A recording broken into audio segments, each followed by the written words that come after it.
External Affairs Minister Dr. S. Jaishankar met Mongolian Prime Minister Oyun-Erdene Luvsannamsrai on the sidelines of the Shanghai Cooperation Organization Summit in Islamabad. Both the leaders expressed pleasure in discussing ways to further strengthen bilateral ties between the two nations.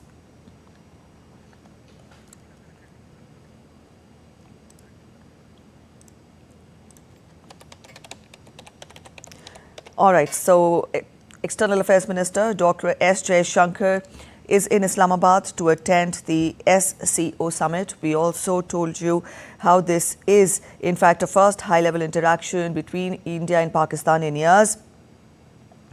Dr. S. Jaishankar also met Pakistan Prime Minister, and here he is seen meeting the delegates from Mongolia. Our correspondent Jessica Taneja is joining us from New Delhi. Jessica, good morning. Now, this is an important high-level visit which is happening after years when we talk of the interaction between India and Pakistan.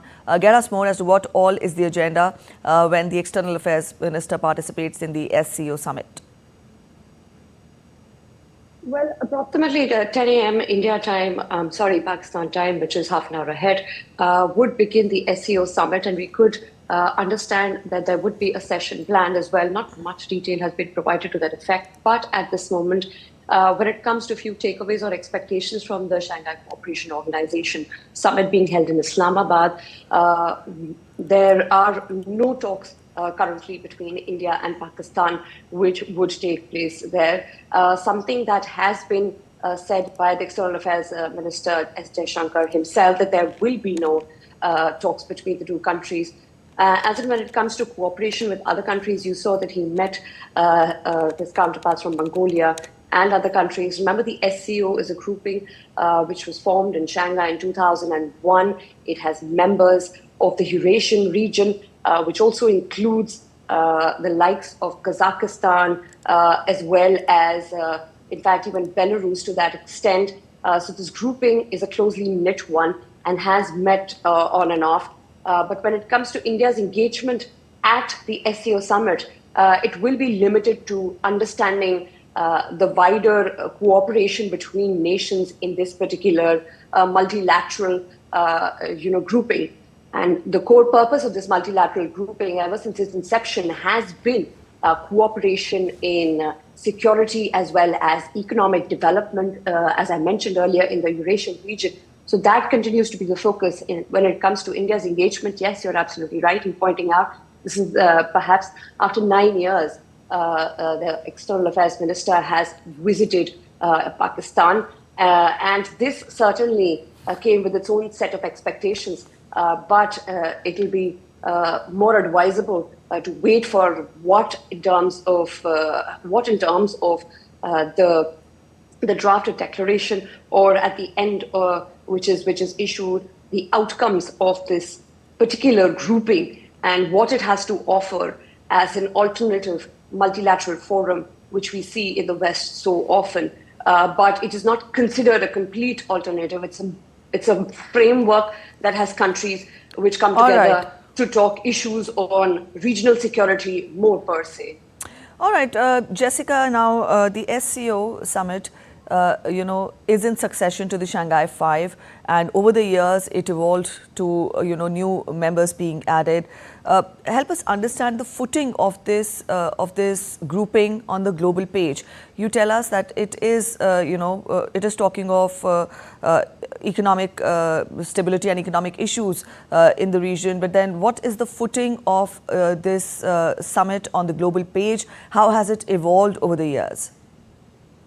There have always been calls of the post-World War order to be reformed, to be changed in a certain sense, which is more inclusive and accommodative of the developing countries' needs, especially in the 21st century, as most of them, who were colonized in the past, have formed separate multilateral groupings, and SCO is one of them, started by China, of course, back in 2001, as I pointed out, and it originally continues to remain on the path where there are no political interferences in each other's countries, governments, etc., but only focusing on the regional mechanism and how to strengthen them. For example, funding development projects in each other's countries, which sort of reduces the burden of debt. And also, most of the times, the grouping constitutes each year to take stock of the initiatives that they had currently or previously undertaken.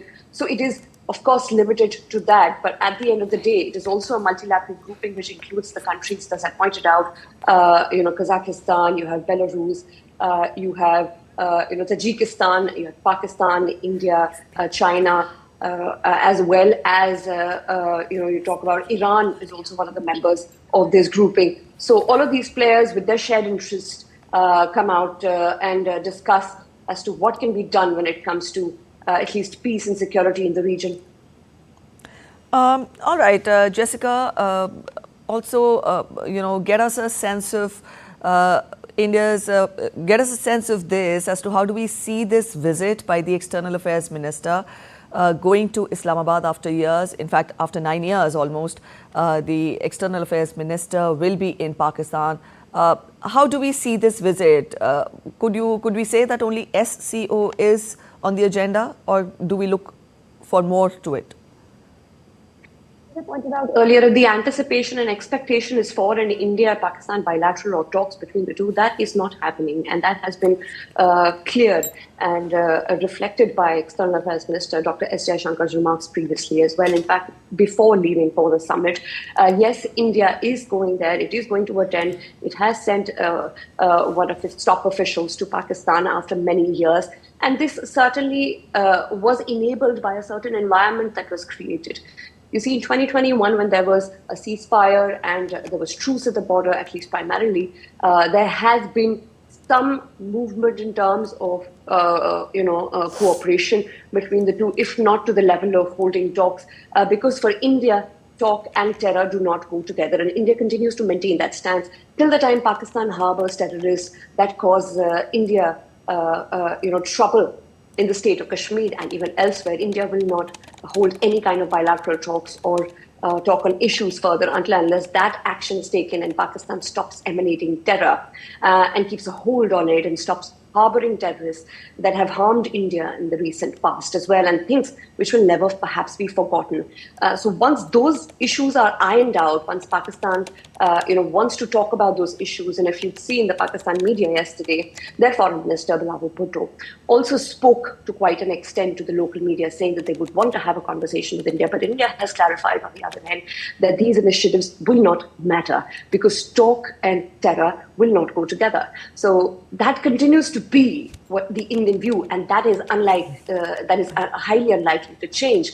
And given that backdrop, it of course remains as to be seen as to what would be the effective outcomes that also include perhaps looking at the relationship between India and Pakistan. But the focus of this visit is not a mending relationship with Pakistan or mending ties with Pakistan. It is simply about the External Affairs Minister attending a multilateral event and an organization where the conversation will be limited to the issues that I pointed out earlier. All right, Jessica, we'll leave it here. Thank you for joining in with those details.